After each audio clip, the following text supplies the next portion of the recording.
Bueno, bos días a todos.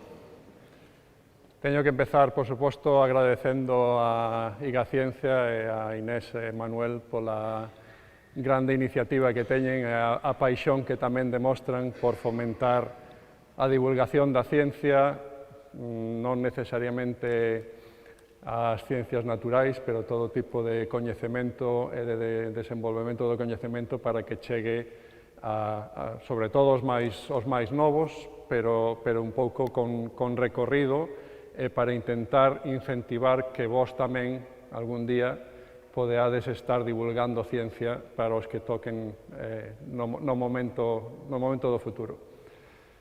En canto á invitación para falar hoxe, bueno, eu estou completamente encantado por moitas razóns, sobre todo porque cando a un o seleccionan para algo supónse que hai uns motivos detrás, pero, bueno, é realmente emocionante verse nun cartel ao lado de Dmitri Mendeleev, algo que non lle pasa a calquera químico. A charla de hoxe é un pouco complicada, vou intentar facela sobre todo con exemplos para que vexades a importancia da química nesa nova, ou xa non tan nova, disciplina científica que é a nanociencia, que dá lugar á nanotecnoloxía. Non sei canto sabedes desta nova disciplina, así que farei unha pequena introdución tamén. Bueno, aquí, nesta primeira transparencia, realmente quixen tamén demostrar esa directa posible interacción entre a táboa periódica e a nanociencia, e despois vos enseñarei un pouco máis. Realmente isto é unha reproducción non só da cara de Mendeleev, sino da táboa periódica completa, que está fabricada nun pedaciño de carbono que ten o grosor dun cabelo humano. É un exemplo de miniaturización que, bueno, nalgúns casos faise como símil do concepto de nanociencia. Bueno, esta é outra fotografía de Mendeleev e esta é unha reproducción do libro que ele escribiu alá por 1870, que era un dos primeiros tratados completos, ou digamos o máis completo da época, sobre química en xeral, e aí foi onde presentou por primeira vez o seu concepto de táboa periódica. É bastante curioso, e nexa nos deu algunhas pinceladas do carácter de Mendeleev. É curioso que el dixo que visionara a organización completa dos elementos químicos nun soño, e que se levantou do soño e inmediatamente púxose a escrever esa organización. Hai que dicir que antes de Mendeleev houbera xa algúns outros científicos que propuxeran a ordenación dos elementos sobre a base do seu número atómico, pero Mendeleev nin sequera sabía que eso existía. O sea, que o seu traballo foi prácticamente dende cero por coñecemento propio. Outro aspecto interesante é que, cando Mendeleev fixo isto, era docente de secundaria, e só despois disto obtuvo unha praza nunha universidade en San Petersburgo. Que significa? Significa que a ciencia pódese desenvolver prácticamente en calquera sitio. Logo, se un quere chegar a niveis un pouco máis sofisticados, pois fan falta medios máis avanzados, pero discurrir e pensar ideas é algo que se pode facer en calquera momento, e non é raro que estas ideas veñan en soños. Bueno, seguro que algunha vez tedes algunha experiencia nese sentido. Bueno, Inés xa comentou tamén que un carácter importante do traballo de Mendeleev é que propuxo os ocos onde se iban descobrir novos elementos químicos, e hai que ter en conta tamén que naquela época só se coñecía en 56 e prácticamente descubríase un novo cada ano. O sea, que había que ter bastante imaginación para decidir que realmente quedaban uns cantos que tiñan que existir necesariamente porque senón a regra non iba a funcionar. Bueno, no contexto do Ano Internacional da Táboa Periódica, a Xunta de Galicia, xunto con algunhas outras institucións, publicou unha táboa periódica dos elementos químicos en galego. Houve un pouco de discusión sobre se esta era a primeira táboa periódica que se publicaba. En realidade, resultou que non, porque a compañeira Pilar Rodríguez Seoane, do Departamento de Química Inorgánica da Universidade de Vigo, que foi compañeira miña durante moitos anos, xa fai 20 anos que publicara na revista dos Anales da Real Sociedade Española de Química, xa publicaron a táboa periódica en galego, que era referencia nos ensinos de química en Vigo. Pero, bueno, eso non é importante. O importante é que, efectivamente, o galego é lingua vehicular que pode facer chegar tamén a química a coñecerse e a desenvolverse. Por outra parte, no contexto tamén do Ano Internacional da Táboa Periódica, en España fixéronse moitas actividades e unha interesante foi a publicación ou a salir en curso este selo de correos, que é de curso legal, onde se destacan 3 elementos químicos. Seguro que sabedes por qué. Algúnha man que se levante para dicilo? Alá arriba. Bueno, pois moito misterio non ten. Son os únicos 3 elementos que foron descubertos por españois. O vanadio, o wolframio e o platino. De entre esos 3, o único que se descubriu en España foi o wolframio. Foi descuberto, non realmente descuberto, foi illado por primeira vez polos hermanos Eluller, Juan José e Fausto, que curiosamente aí non ides ver, pero si se olle con detalle a asinatura dun irmán e do outro irmán, o apelido está escrito diferente. Aquí pon de Eluller, todo xunto, e aquí pon de Eluller. Curioso que probablemente reflexa a orixe diversa que tiña a familia, porque o pai era francés, eles naceron na Rioja, e despois de traballar no estranxeiro, pois recadaron os dous no País Vasco, e aí foi onde fixeron o illamento do wolframio. Foi empregando como materia prima un mineral que se chama wolfram, que realmente non era abundante na zona onde eles traballaban, sino que empregaban o mineral que era enviado, sobre todo dende Suecia, e eles foron quen de desenvolver as técnicas para separar o elemento puro do mineral. Quixen poñer aquí unha fotografía de como era o sitio onde fixeron o descubrimento. Chamábase o Real Seminario Patriótico Vascongado de Vergara. Non coñezo suficiente a historia deste lugar, pero era a sede de algo que se chamaba, e que ainda existe, a Real Sociedade Vascongada de Amigos do País. E aí tiñan laboratorios de química onde estes homes e outros, normalmente homes naquela época, obviamente non debería estar limitado, pois aí facíase investigación que podía ser de primeira liña a nivel nacional, cando menos. Bueno, Vergara é un pobo pequeniño que está na provincia de Guipúzcoa, preto de San Sebastián, onde eu traballo agora.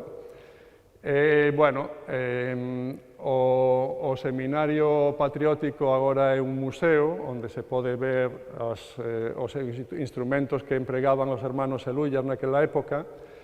Foi declarado, non sei se creo que o ano pasado, foi declarado Sitio Internacional da Ciencia pola Sociedade Europea de Física, dedicado ao descubrimento do wolframio como elemento. O Concello promoveu que se coñeza sobre todo o sitio onde este elemento foi descuberto unha das cousas que se empregan para promover o coñecemento do wolframio é este dulce que lles chaman os wolfram, que son uns pastéis que venden ali nas pastelerías, e que teñen un aspecto que sería similar ao do mineral que se atopa nas minas. Bueno. Para que sirve o wolframio? Isto sí que tedes que sabelo. Agora xa menos, pero todos estuvestes en contacto co wolframio dun xeito ou outro. Para os filamentos das bombillas. Claro, tamén é verdade que ao wolframio non sempre se lle chama wolframio, tamén se lle chama tungsteno. Quizáis a composición dos filamentos se lle chamou máis tungsteno que wolframio. Bueno, en calquera caso, como podedes comprender, isto é unha aplicación que foi esencial dende o descubrimento do efecto termoeléctrico, pois hasta fai moi pouco que se están a desenvolver as bombillas por diodos emisores de luz e outras formas de fabricación, de xerar luz. Hai outra aplicación que vou comentar moi rápido, quizáis as profesoras e profesores poden desenvolver máis na clase, porque é un pouco de controversia. O wolframio utilizouse moito para aleacións para reforzar metais e foi un dos elementos que se empregaron de forma diferencial durante a Segunda Guerra Mundial, sobre todo para fabricación de tanques e de armamento. En relación con eso, en Galicia había varias minas que se explotaron bastante intensamente para obter o wolfram. Esta é unha fotografía da mina de Monteneme, que está preto da Costa da Morte. E realmente hai un documental moi interesante que foi financiado pola Xunta de Galicia, onde explica a relación entre esa mina e os nazis no desenvolvemento da Segunda Guerra Mundial. En realidade, tampouco hai que velo como algo negativo. Hai outra parte da historia que indica que, gracias ao desenvolvemento destas minas, España mantívose neutral durante a Segunda Guerra Mundial, ou ao menos oficialmente neutral. Bueno, esa é unha parte de historia de España, pero tamén da historia deste elemento tan importante. Respecto aos outros elementos, os dous foron descubertos por españois, pero en Latinoamérica. O vanadio foi descuberto en México por Andrés Manuel del Río, alá por 1801. Inicialmente, Andrés del Río chamoulle pancromio, que seguro que Inés sabe, era un pouco a nomenclatura que Mendeleev empregaba para describir os elementos que se iban a topar, neste caso, xunto do cromo, para encher os ocos que quedaban na táboa periódica. Bueno, este é outro elemento que ten aplicación sobre todo en aleacións e reforzar aceiros para ferramenta. Bueno, non indiquei que 30 anos máis tarde, despois de ignorar prácticamente o traballo de Andrés del Río, este elemento foi descuberto outra vez por un sueco que se chamaba Nils Sellström, pero rapidamente se recuperaron os documentos orixinais que reportaban o traballo de Del Río e asignouse o descubrimento a esa etapa anterior. No caso do platino, bueno, pois isto tamén, quen descubre as cousas é algo que se pode debatir moito tempo. Aquí, oficialmente, o descubrimento está asignado a Antonio de Ulloa en 1748, pero hai evidencias de que xa na Sudamérica, como se chama, antes de Colón, realmente bastante antes de Cristo, xa empregaban platino para moitas aplicacións. Hoxe en día, a aplicación máis importante probablemente é a catálise de reaccións químicas. Supoño que todos oíches falar dos catalizadores dos motores de combustión. boa parte están feitos de platino. É un elemento moi importante para moitos procesos industriais e tamén para aplicacións prácticas de todos os días. Bueno, en canto á nanotecnoloxía, pois tamén hai varias datas que se consideran importantes na historia do desenvolvemento desta rama da ciencia. Normalmente acéptase que o nacemento da nanotecnoloxía está nunha conferencia que impartiu o profesor Richard Feynman en California, no Instituto Caltech, alá polo final de 1959, que se titulaba There's plenty of room at the bottom, o que quere decir que queda moito sitio lá no fondo. De feito, hai uns cantos anos, colegas da Universidade de Santiago desenvolveron unha obra teatral que se chamaba Alá no fondo hai sitio dabondo, que era unha forma un pouco simpática de dar a coñecer tamén esta ciencia. Bueno, o nome nanotecnoloxía non foi acuñado ata 1974 polo xaponés Taniguchi,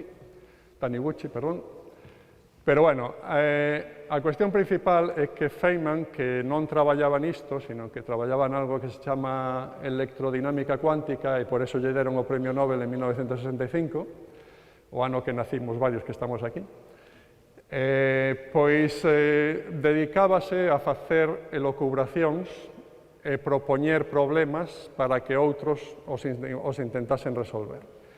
E un dos problemas que propuxo nesta charla no 59 era: seremos quen de escrever a enciclopedia británica completa na cabeza dun alfinete? Bueno, pois para que vos fagades unha idea, estes son os volúmenes da enciclopedia británica.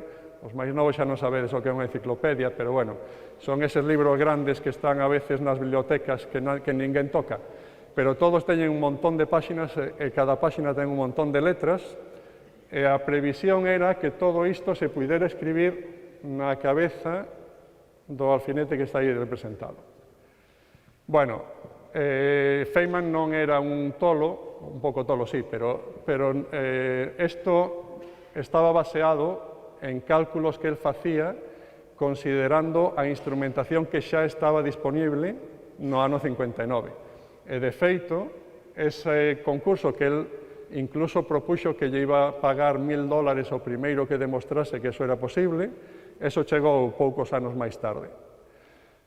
Despois houve moitas demostracións. Esta é unha onde un grupo da Universidade Northwestern en Chicago escreveron parte da conferencia de Feynman con letras que están fabricadas con moléculas colocadas específicamente sobre unha superficie. Hai instrumentos que se inventaron alrededor dos anos 80 que permiten depositar moléculas con unha precisión prácticamente atómica. E iso obviamente permite fabricar letras deses tamaños. Agora chegaremos a cales son eses tamaños.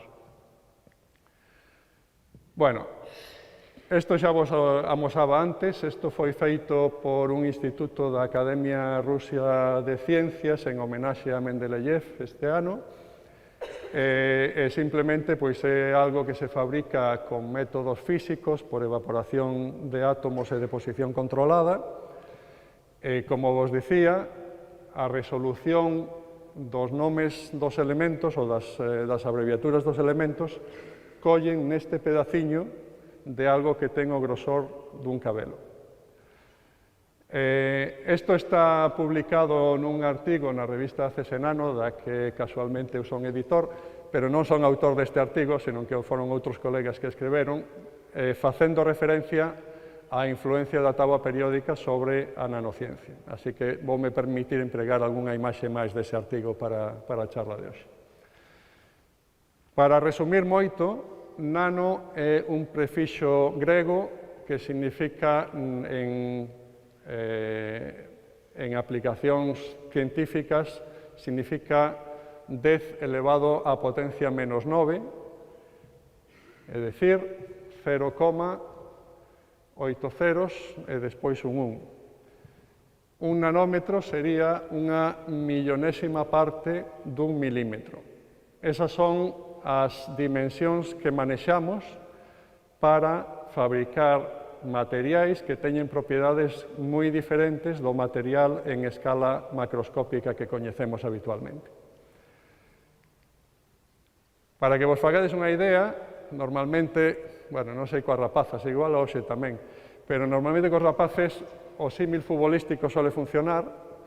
Se imaginades a relación de tamaños entre unha pelota de fútbol e a terra completa, sería prácticamente equivalente á relación de tamaños entre a pelota de fútbol e unha pelota do tamaño dun nanómetro, que esta, casualmente, é unha pelota que existe e que se fabrica con átomos de carbono. Agora chegarei á importancia do carbono na nanociencia. Pero, bueno, eso. Imaginade que a pelota fora a terra e reducides ao tamaño dunha pelota que chega a algo que obviamente non podemos ver, que hai que ter instrumentos moi especiais para chegar a entender como é. Cal é o aspecto máis importante dos materiais que están na escala nanométrica? O aspecto máis importante, xa dicía que teñen propiedades moi diferentes, e iso está relacionado con cantos átomos están colocados na parte exterior. Non é o mesmo ter un gramo de ouro nunha pepita pequeniña, por moi pequena que sexa, que ter o mesmo gramo dividido en pedaciños que teñan ese tamaño de millonésimas de milímetros, porque eso implica que eses pedaciños tan pequenos, a grande parte dos átomos está colocada na superficie, e as propiedades físicas e químicas dos átomos na superficie son diferentes das dos átomos que están no interior. E iso afecta enormemente ás propiedades do material. Entón, o segredo realmente está en que cando reducimos o tamaño, as propiedades cambian e podemos chegar a explotalas para obter dispositivos ou aplicacións que non poderíamos ter empregando o material macroscópico. Sobre esa base, propuxéronse xa hai prácticamente 40 anos, xa se propuxeron aplicacións en infinidade de actividade humana. Isto tampouco podedes ler, pero, bueno, por facer un pouco un resume, realmente de aquí hai xa unhas cantas que están realmente no mercado que empregamos habitualmente. Por exemplo, a memoria dos ordenadores, logo veredes un exemplo, está fabricada xa con elementos de escala nanométrica, porque senón sería completamente imposible poder almacenar toda a información que almacenamos no ordenador. Nos móviles aínda máis, porque realmente hoxe en día o que temos nun móvil é un ordenador superpotente. E iso implica que necesita tener componentes moi pequeniñas e que funcionen dun xeito moito máis eficiente do que facían os primeiros ordenadores que empregábamos cando estábamos estudiando os que somos maiores xa. Sensores que poden medir a frecuencia cardíaca e enviar a información aos médicos, o menú que vai en tarxetas que poden cambiar de forma electrónica, a publicidade que son bombillas de tamaños realmente mínimos que emiten luz e poden cambiar a figura que se ve por programación. Hai un montón de elementos que xa estamos empregando, hai moitos máis que se prevía que xa teríamos, pero que están tardando un pouco máis. E por iso ainda fai falta facer máis investigación para poder chegar a outras aplicacións. Bueno, nese mesmo artigo que falaba antes, presentan esta táboa periódica que leva en cada elemento, non en todos, pero en boa parte dos elementos, hai estas torres que indican cal é a relevancia de cada elemento na nanociencia. Entón, veredes que hai algúns elementos que se empregan moitísimo e outros que se empregan moi pouco. O que sale máis alto é o oxígeno, non porque se empregue o oxígeno puro para facer nanomateriais, sino que boa parte dos nanomateriais son óxidos ou son materia orgánica que contén oxígeno. No caso do carbono é un pouco diferente. Boa parte tamén é porque temos moitos nanomateriais que son sustancias orgánicas que levan carbono, pero é que o carbono como tal pode dar lugar a obxectos nanométricos que teñen propiedades moi interesantes.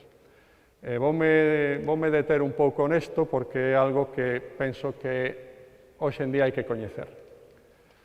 Entón, cando estudiábamos nós, decíannos que as fases do diamante prácticamente as únicas serían, do carbono, serían o diamante, que sería carbono cristalino con estructura tetraédrica ben coñecida, e o grafito, que realmente non está perfectamente ordenado, que forma láminas con átomos de carbono, e as láminas colócanse unhas encima doutras, pero é un material moi frágil porque esas láminas poden desplazarse, e iso é o que está, por exemplo, nas minas dos lápices, e por eso podemos escribir. Cando escribimos o que facemos é desplazar láminas de grafito e deixalas colocadas que dan esa cor negra sobre o papel.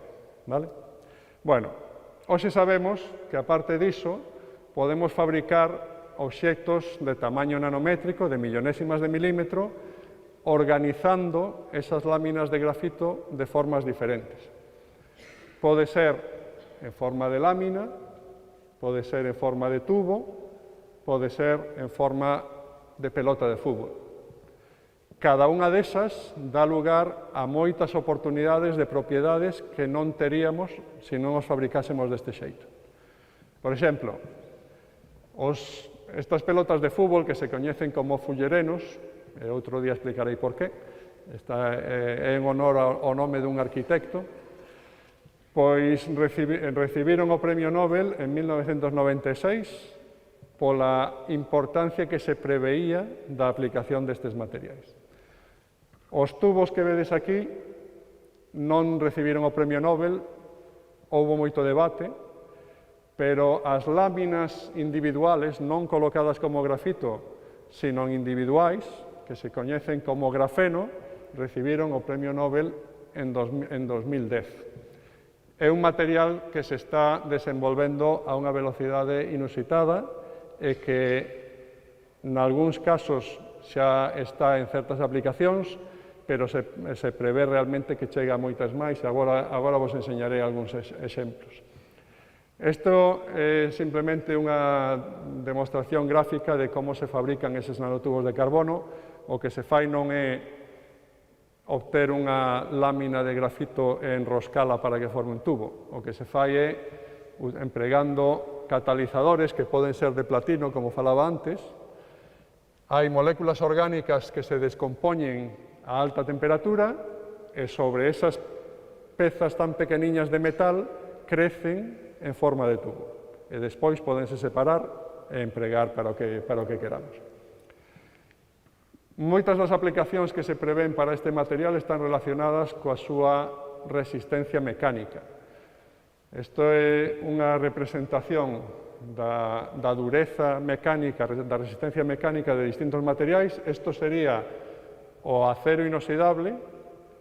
Isto sería un polímero que se chama Kevlar, que é un material moi resistente que contén unha parte polimérica e outra inorgánica. Isto serían fibras de grafito, as famosas fibras de carbono que coñecemos, e isto serían os nanotubos de carbono, que vedes que chega a 200 cando este se queda prácticamente en 5. O sea que realmente, se pode fabricar cantidades suficientes de nanotubos de carbono, eso xa se está empezando a facer, pódense misturar cos componentes do cemento e empregarse para facer construcións máis resistentes que, ao mesmo tempo, como o carbono é un elemento moi lixeiro, terían moito menos peso que os materiais que manexamos habitualmente. Tamén existen xa raquetas de tenis onde as cordas están feitas por nanotubos de carbono enroscados, como vedes aquí, formando estas fibras que despois se poden levar a enganchar na raqueta. Non creo que sexan moi baratas e non creo que xa moitas, pero existen. Quería enseñarvos tamén outra aplicación que foi desenvolta no instituto onde traballo en San Sebastián por o grupo do profesor Mauricio Prato.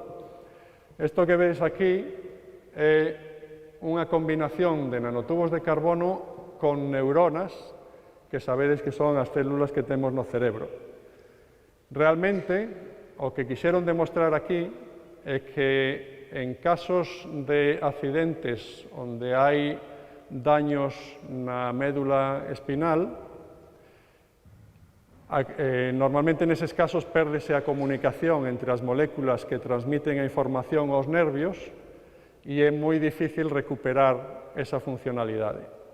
Eles desenvolveron un sistema baseado en nanotubos de carbono que forma unha especie de esponxa que permite restablecer a comunicación entre dous trozos independientes de médula e facer que as células volvan crecer para que volva a existir esa conexión natural e permita que volva a funcionar o sistema nervioso. É algo que de momento está demostrado en ratos, pero o camiño ata chegar a persoas é un pouco largo e ainda non se pode asegurar, pero é bastante prometedor. No caso do grafeno, é probablemente o nanomaterial máis de moda. Fai poucos anos a Comunidade Europea decidiu investir nun proxecto moito máis grande dos habituais, 1.000 millóns de euros para facer investigación en grafeno durante 10 anos, en múltiples laboratorios de Europa. Así que hai realmente unha presión moi grande para competir con Estados Unidos, China, Xapón, etc., para chegar a demostrar aplicacións e ter a propiedade intelectual de aplicacións baseadas neste material. Unha das propiedades máis destacadas volve a ser a resistencia mecánica. Isto parece unha tontería, pero realmente está baseado en cálculos que se puidésemos fabricar unha hamaca feita dunha monocapa de átomos de carbono, seríamos capaces de poder ter un gato flotando enriba dela, podería soster todo ese peso. E estamos falando, non sei se vos facedes unha idea, pero estamos falando de unha lámina que ten o grosor de un átomo. Isto non é unha millonésima de milímetro, isto é probablemente 10 veces por debaixo deso, vale? Aparte diso, tamén, isto non o ides entender, pero da igual, as propiedades electrónicas, non entendedes a gráfica, pero a mensaxe sí, as propiedades electrónicas dese material tamén cambian radicalmente comparado coas que teñen cando temos moitas capas colocadas unha arriba de outra.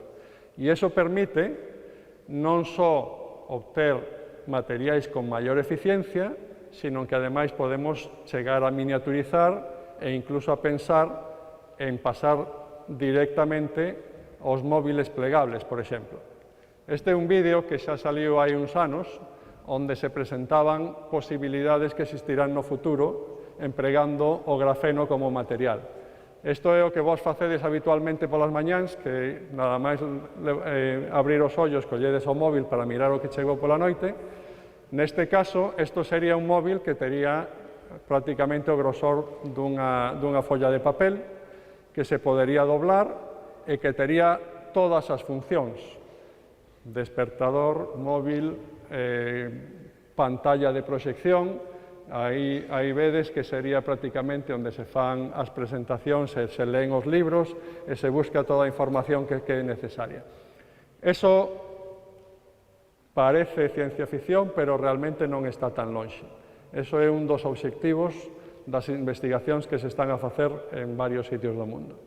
E a ventaxa é que, como temos un material tan delgado, tan flexible e tan lixeiro, realmente podemos implementar fabricación de dispositivos completamente diferente do que estamos a facer hoxe en día. Bueno, isto, se tedes interés en velo completo, xa vos pasarei a dirección de YouTube. A investigación en grafeno, ademais, deu pé a investigar en outros compostos químicos que se poden formular como láminas moi delgadas. Un exemplo, quixen poñer este porque contén o noso wolframio, é o sulfuro de wolframio, que cando está en forma de láminas tan delgadas ten unha fluorescencia moi brillante e podes empregar para materiais de iluminación, por exemplo. Baseado en outros elementos, tedes aquí máis ou menos a lista máis importante de combinacións, pódense fabricar moitos materiais que son extremadamente eficientes en almacenamiento de electricidade. Isto, obviamente, como podedes imaginar, ten aplicacións moi importantes e moi necesarias para baterías, sobre todo para os famosos vehículos intelixentes que se están a desenvolver, que necesitan enerxía moi barata e moi transportable. A posibilidade de almacenar unha grande cantidade de enerxía para despois transformar en electricidade pasa por desenvolver novos materiais que en boa parte son nanomateriais. Entón, aquí tamén empezades a ver que a aplicación de elementos da táboa periódica empeza a expandirse sobre a base da investigación que se fai neste campo. Bueno, outro elemento que sale moi destacado nesta táboa de columnas é o silicio. O silicio, dende sempre, é a base dos procesadores dos ordenadores e de moitos elementos electrónicos. Entón, realmente, a utilización do silicio en nanociencia ou nanotecnoloxía ben definido polo que se coñece como a lei de Moore. Esta foi unha lei que foi formulada xa nos anos 60 ou por aí, que prácticamente, bueno, realmente non é unha lei, é unha previsión que os fabricantes se preocuparon de que se cumplira. E di que o número de dispositivos nun chip aumenta en 4 veces cada 3 anos. E iso é algo que, como vedes nesta gráfica, foise cumplindo de forma prácticamente exacta dende os anos 60-70 que se fabricou o primeiro ordenador ata hoxe. Como se consigue iso? Iso consíguese, non hai outra posibilidade que reducir o tamaño de cada componente no chip e mellorar a capacidade de escrever e borrar para que haxa almacenamiento, transmisión e lectura de información. De feito, hai pouco vin unha noticia que me chamou a atención por como estaba formulada, porque di Apple se prepara para usar procesadores de 5 nanómetros en los iPhone de 2020. Claro, se non sabíamos o que eran os nanómetros, entender o que significa facer procesadores de 5 nanómetros, pois non dá moita información. Agora que xa sabedes o que é un nanómetro, isto implica que cada componente dos procesadores dos teléfonos que teremos o ano que ven están feitos por pedaciños de material que teñen 5 nanómetros. Así, a primeira vista, parece que iso non ten maior relevancia, que pode ser un pouco máis difícil fabricalos, pero que despois o funcionamento pode ser parecido. Pero claro, aí chegamos á dependencia das propiedades das sustancias co tamaño, porque, por exemplo, un dos cambios máis importantes é que o punto de fusión baixa notablemente. Iso implica, todos sabedes que tanto os teléfonos un pouco menos, pero os ordenadores sempre, cando se empezan a usar, quéntanse. E, de feito, ata fai moi pouco, era máis que habitual en cada ordenador ouvir o ruído dun ventilador que estaba refrixerando o funcionamento do procesador. Claro, se temos un quentamento de elementos de 5 nanómetros, en pouco tempo quedarémonos sin eles, porque se van fundir. Que implica isto? Isto implica que hai que pensar en outros elementos, outras formas de almacenar, transmitir e ler información que non estén baseadas en silicio. E por iso, de cara ao futuro, fálase de computación óptica, cuántica e basada en ADN. Isto todo son tecnoloxías que xa se leva bastante tempo estudiando e que poderían facilitar que a lei de Moore se siga a cumplir nos anos futuros. De feito, isto será cada vez máis necesario se queremos chegar a esta época que está empezando xa a existir, que se chama o Internet das Cousas, onde realmente o funcionamento de prácticamente todo o arredor vai estar baseado en comunicación por internet. Xa sabedes que hoxe en día existe a domótica, que prácticamente consiste en iso, en que se pode ter todos os electrodomésticos o funcionamento da casa controlado dende o teléfono. Os coches empezan a ter isto tamén. Eu merquei un coche fai pouco e teño unha aplicación no móvil que me permite controlar non só onde está aparcado, sino tamén se está pechado con chave, se ten as luces encendidas, e incluso facer que se poidan apagar remotamente as luces, e todo iso vai porque hai conexión remota a través de internet que chega directamente ao coche. Todo iso vai chegar, imos ter coches autónomos, para iso hai que preparar non só os coches, sino tamén as autopistas, as carreteiras, todas teñen que ter sensores e transmisores de información, e todo iso só se pode conseguir tendo materiais que sexan máis eficientes. Bueno, para rematar, vou falar do ouro, que é outro elemento que vedes aquí, que realmente está entre os destacados dentro da nanociencia. Isto chama bastante a atención, porque todos sabemos que o ouro é un metal moi caro, e, polo tanto, pois chama a atención que o empreguemos tanto para facer tecnoloxía. Se pensades un pouco, como estamos a falar de pedaciños tan pequeniños de ouro, pois realmente o coste non é tan elevado como poderíamos sospeitar. Con un solo anel dos que podedes levar na man, pódense facer litros e litros de disolucións de partículas de ouro. Bueno, para min o ouro é un elemento especial, de feito isto saiu nunha revista que se chama Chemistry European Journal, tamén no contexto do Ano Internacional da Táboa Periódica, onde os editores da revista pedíronos aos que somos asesores que escribíramos unha pequena nota falando do noso elemento favorito e por que é o elemento favorito. Bueno, pois eu falei do ouro e puxen esta fotografía que para min é moi representativa. Esta foi unha visita ao Museo Británico, onde especificamente busquei visitar esta copa que vedes aquí. É unha copa que foi fabricada polos románs alá polo século IV, e que ten unha característica bastante principal, bastante interesante. Aquí ao lado vedes outros obxetos que conteñen ouro, e facilmente sodes capaces de decir que teñen ouro polo brillo metálico que teñen, verdad? Pois resulta que esta copa, en función de como se ilumine, por detrás ou por diante, cambia a cor do vidro que compón a copa. E os científicos do Museo Británico arrancaron un pedaciño do vidro, meterono no que se chama un microscopio electrónico, que agora os amosarei, e atoparon partículas nanométricas de ouro e prata. Así que a cor da copa é tan cor dorada como a cor dos pratos que tedes ao lado. Isto que significa?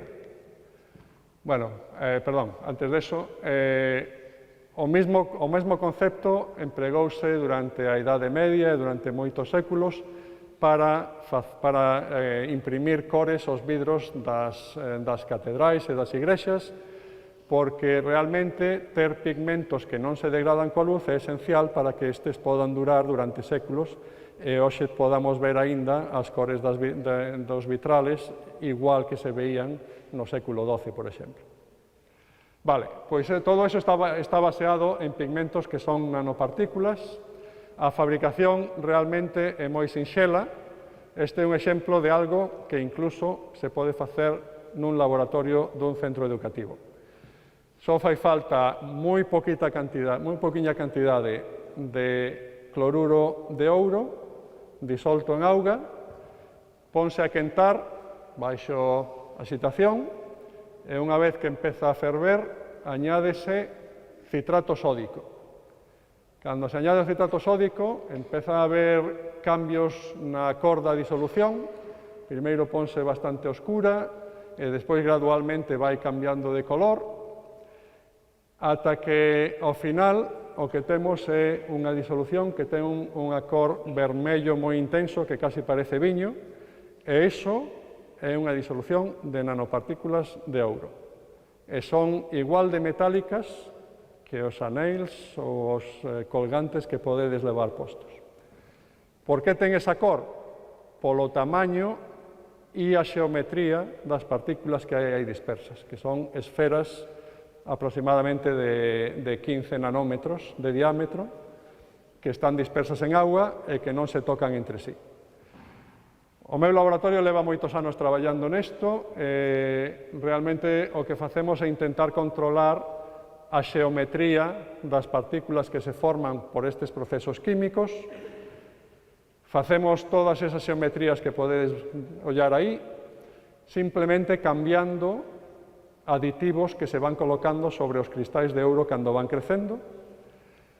Para que vos fagades unha idea, unha vez máis, do tamaño que teñen esas partículas, ese sería o tamaño dun virus e este sería o tamaño dun cabelo humán colocado ao lado das nanopartículas, vale?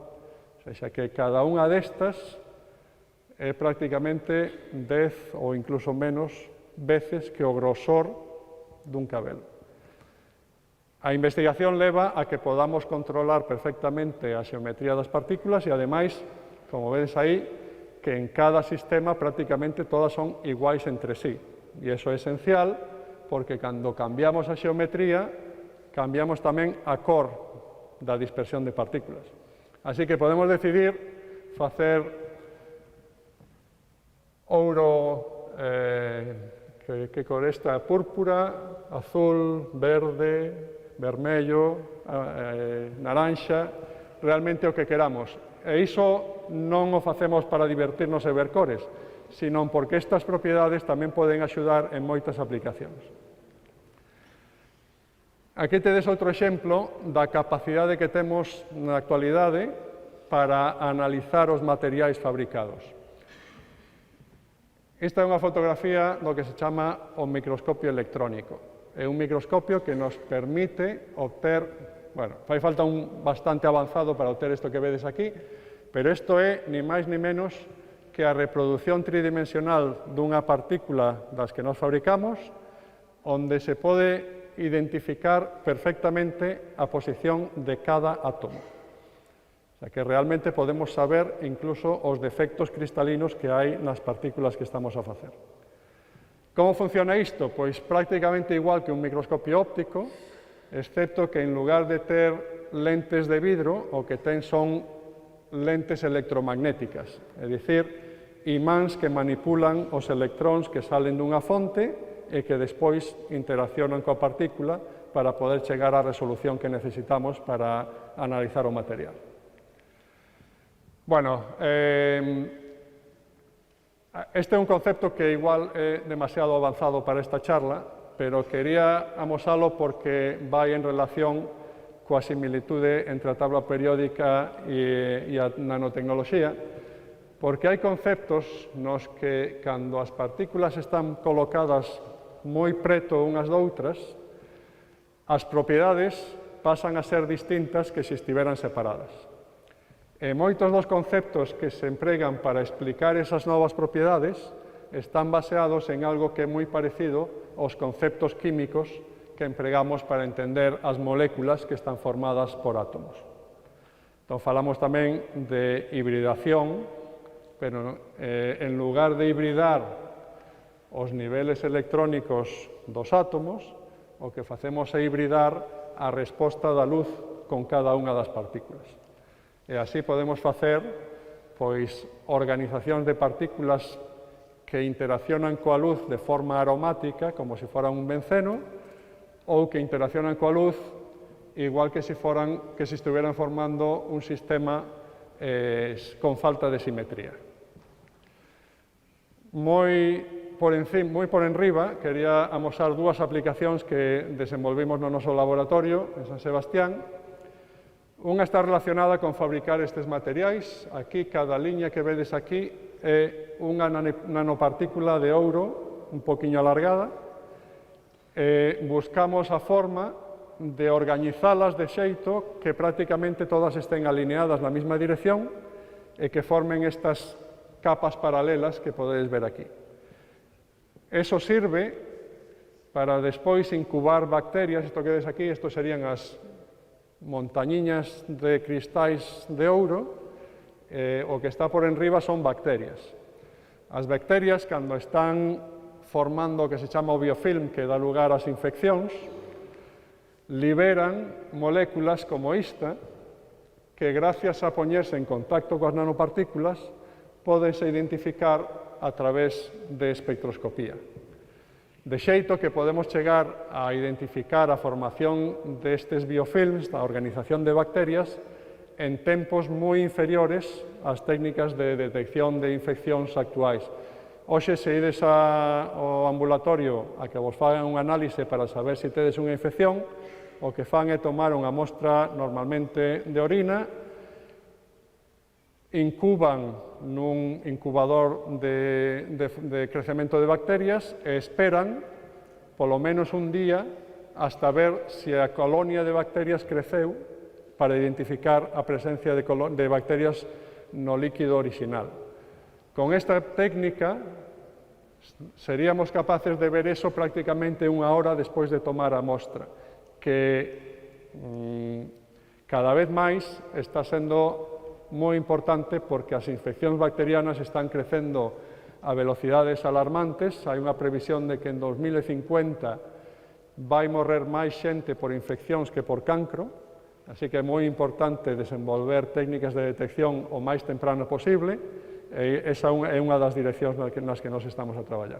Outra dirección está baseada en intentar detectar as fibras que dan lugar a enfermedades neurodegenerativas, como pode ser o Alzheimer ou o Parkinson's, porque esas enfermedades baseanse en que certas proteínas perden a súa conformación habitual e empezan a agregarse, a formar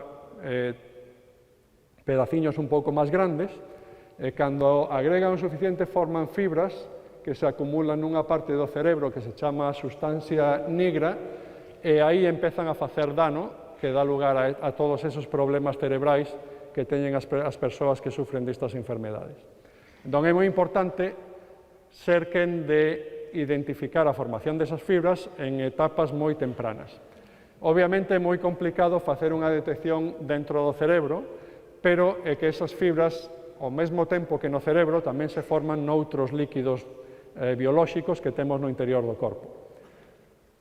Bueno, non podo entrar en detalles porque sería demasiado específico, pero colocando as nosas nanopartículas de ouro riba das fibras, de xeito que sigan esa organización en forma de doble hélice, podemos obter unha señal tamén con un método espectroscópico que indica a presencia das fibras de forma moi selectiva e en etapas tamén moi tempranas.